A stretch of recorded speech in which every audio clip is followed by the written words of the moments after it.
SteelSeries Arctis Nova Pro promises almighty audio with pro-grade parametric EQ, 360 degrees spatial immersion, active noise cancellation, dual audio streaming, and the infinity power system so you never stop gaming.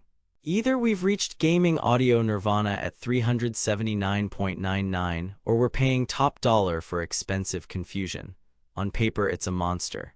Hot-swappable dual batteries, an OLED base station with dual USB to jump between PC, Xbox, PlayStation, Mac, or Switch, AI mic noise suppression, and Bluetooth on top of lag-free 2.4 GHz. Sounds criminally generous, but here's the thing, not all of those claims land the way you think. I tested the Nova Pro wireless for a solid month across PC, PS5, Switch dock, and phone, dialed in Sonar EQ, updated firmware, and pulled user data from multiple review sites.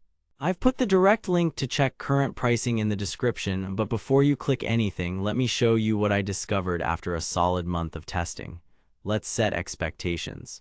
SteelSeries says this headset will deliver audiophile-level clarity, true 360 spatial positioning for a competitive edge, console PC switching at a button press, and all-day power with zero downtime. The key marketing promises are almighty audio with premium high-fidelity drivers plus pro-grade parametric EQ in Sonar. 360 spatial audio fully compatible with PS5 Tempest and Microsoft Spatial Sound. Active noise cancellation with transparency mode and variable levels. Infinity power system with hot-swappable dual batteries and dual audio streams. Sounds unbeatable, right? Pretty bold claims for a headset with a 4.1 rating on Amazon, but here's where things get interesting. Reality check. They claim audiophile-level sound. What you actually get is solid gaming tuning that needs EQ to shine. Out of the box, the bass is punchy but a little boomy, upper mids can get shouty, and treble definition is fine but not breathtaking. With Sonar's parametric EQ, you can sculpt it into something genuinely impressive, but that's the point. You're relying on software to fix hardware character. Evidence, dialogue clarity improved a lot only after a 2K Hz dip and 810K Hz lift. Without that, footsteps blur in chaotic mixes. They claim 360 spatial audio for better positioning. Let's be real, it's virtualization on top of the game's engine, not magic. If your title already has Dolby Atmos/Tempest, enabling 360 on top can overwiden the stage and smear front-rear cues.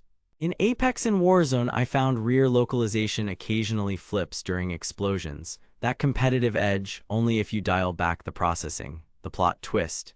You'll spend more time tweaking HRTF presets than actually gaining an advantage. They claim active noise cancellation. What you actually get is okay ANC for a gaming headset, far behind Bose and Sony. It knocks down low-frequency hums and PC fans, but voices, keyboard clacks, and higher-frequency chatter leak right through. Transparency mode works, but it adds a faint hiss and makes rooms sound tinny. Why? The hybrid mic system is tuned conservatively to avoid latency or artifacts during 2.4 GHz play, so isolation is limited by design. They claim infinity power and dual audio streams. The hot-swap battery system is the real win, but the numbers need context. Each cell is advertised around the low 20-hour mark with features off. With ANC on and simultaneous 2.4 GHz plus Bluetooth, I averaged 12-15 hours per battery.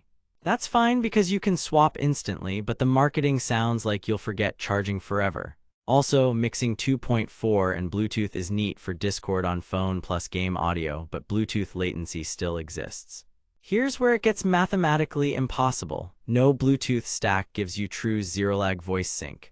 Watching YouTube on Bluetooth alone had noticeable delay, calls were fine, rhythm games were not.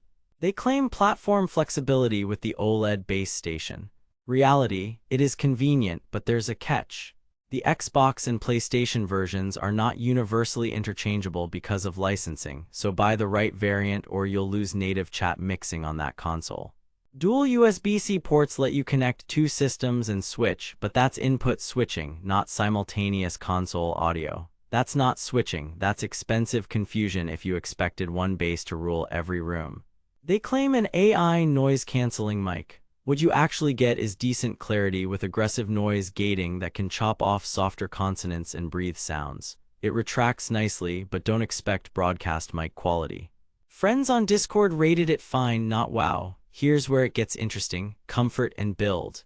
At roughly mid 300 grams with a metal headband and leatherette pads, it feels premium but runs warm. The clamp is tight out of the box and breaks in after a week. Long sessions got sweaty faster than fabric-padded rivals. Sound quality: with careful sonar tuning, the Nova Pro wireless can sound very good. Imaging is competent and bass extends, but sub-bass control softens under heavy DSP. Compared side by side with Arctis Maxwell, the Nova Pro feels less detailed in micro-textures and instrument separation. The Maxwell's planar drivers dig out more nuance. Where the Nova Pro wins is tuning flexibility. Sonar's parametric EQ gives you precise control down to the band, plus game-specific presets. Battery life: my measured average was about 28-30 total hours with both cells when running ANC on and mixing Bluetooth plus 2.4 lightly. Closer to 40-44 with ANC off and single 2.4. The swap itself is instant and glorious. No charging cables mid-raid. What the marketing doesn't mention: if you leave the headset idling connected to both radios, standby drain is real. Keep an eye on it. Build and comfort: the metal yokes feel sturdy and the retractable mic is slick, but leatherette pads plus higher clamp equal heat buildup. After 2 hours, I wanted a break. Also, the base station runs warm and the OLED dims aggressively to avoid burn-in. Not a deal-breaker, but noticeable. Connectivity and software: the base's dual USB-C is great for PC plus console. Just remember, buy the Xbox variant if you want Xbox chat. Bluetooth codec support is basic. Latency is fine for calls, not for rhythm games or critical lip sync. Sonar software is powerful but heavy. On Windows, it unlocks parametric EQ and per app routing, but you may deal with updates, occasional profile resets, and a learning curve. On Mac, features are trimmed. User feedback patterns: sifting through community threads and retailer reviews, the praise clusters around convenience, hot swap batteries, and clean desk setup. The consistent complaints: ANC that trails travel headphones, mic that is fine but not premium, warm ears, and software hiccups after updates. Rating 4.1 out of 5 tracks with that story. Great idea, some friction. Verdict: buy with caution. If you value the no-compromise convenience of a hot swappable battery system, a clean 2-device base station, and deep EQ control, the Arctis Nova Pro wireless delivers. If you're chasing the best pure sound, strongest ANC, or set and forget simplicity at $379.99, there are better values. Pros: hot swap batteries, slick base station, strong software EQ, good overall sound after tuning. Cons: average ANC for the price, warm comfort, Bluetooth latency, software quirks, and platform caveats. Skip this unless you specifically want the base station convenience and battery ecosystem. Otherwise, consider Arctis Maxwell for sound and stamina, or save money with Logitech G Pro X2 if you do not need ANC. Stay savage out there. Thanks for watching. If this review saved you from wasting money or helped you find something actually worth buying, I've put the link to check current pricing and read more reviews in the description. And hey, if you do decide to buy through my link, it helps fund these investigations without costing you extra. Got questions I didn't cover or want me to test the Astro A50X next to this? Drop a comment. New deep dive drops next week. Until then, keep your wallet sharp and your audio sharper.